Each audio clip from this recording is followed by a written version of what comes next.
It doesn't sound like it to me, but okay. So you guys ever have one of those days where you just wish something would be a little bit more exciting than what was going on? I was having one of those days at work a few weeks ago, okay? My job was to sit on a tractor, and I had 3 guys working with me that were picking up roots and throwing them into the bucket of the tractor I was driving. All I was doing was driving the tractor all day. You drive up and down and up and down and pick up branches and pick up roots. Take it, go dump it in a pile, go back. And you would think that having an easy job like that, there wouldn't be much excitement, right? Right after lunch, we're getting ready to go back out into the field. And one of the guys, as we're driving up to by the irrigation gates, one of the guys goes, hey, Jefe! This guy spoke Spanish, and if you don't know what that means boss. I got to be a boss for a day. That was fun. He goes, hey, come here, check this out. What? So I get off the tractor and I go over there. What do you think I saw?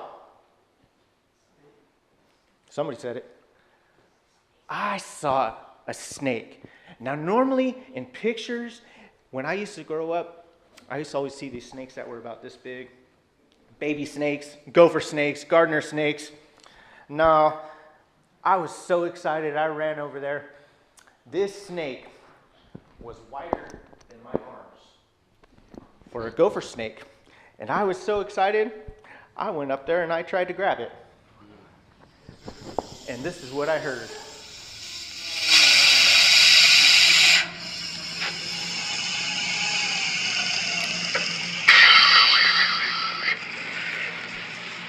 You guys ever hear a snake do that before?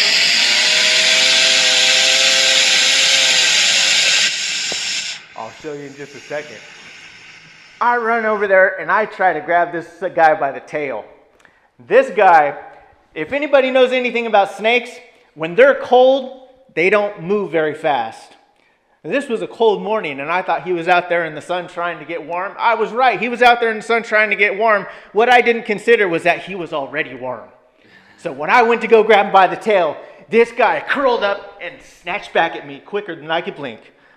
And then he continued to curl up into this nice little circle and make me sound.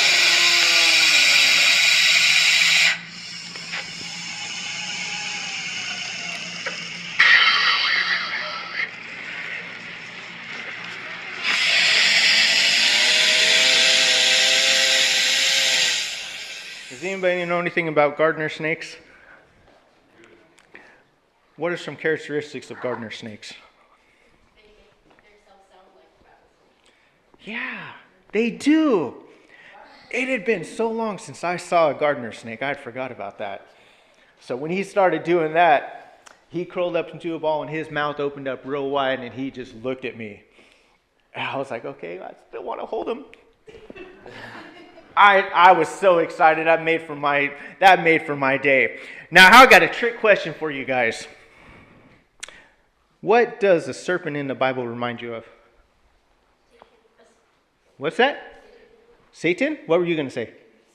Satan? Satan? I got news for you. So, not only does a serpent represent Satan, but there's a story in the Bible where the serpent represents the Son of God. Does anybody remember that story? Children of Israel in the desert were cursed by snakes. And Moses...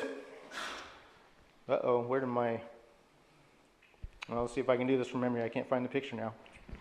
Moses gets a message from God to build a brazen serpent and put it on a rod.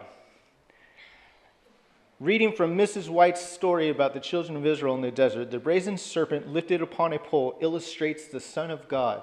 This is the only place in the Bible I know of where a serpent represented the Son of God. He who was to die upon the cross, and who's that? Jesus, right. The people who are suffering from the effects of sins can be found hope and salvation alone in the provision God has made. As the Israelites saved their lives by just looking upon the brazen serpent, so sinners can look to Christ and live. So next time you guys see a serpent out somewhere, make sure it's cold so it doesn't try to bite you. like this one did me. Thankfully, I wasn't hurt, but I had a lot of fun with that guy. I tried to follow him. I still tried to pick him up, and he wasn't having it. You grab him by his head. Would you want to get that close to his head? His mouth was about bigger than my hand. Thanks for listening. You guys can go back to your seats.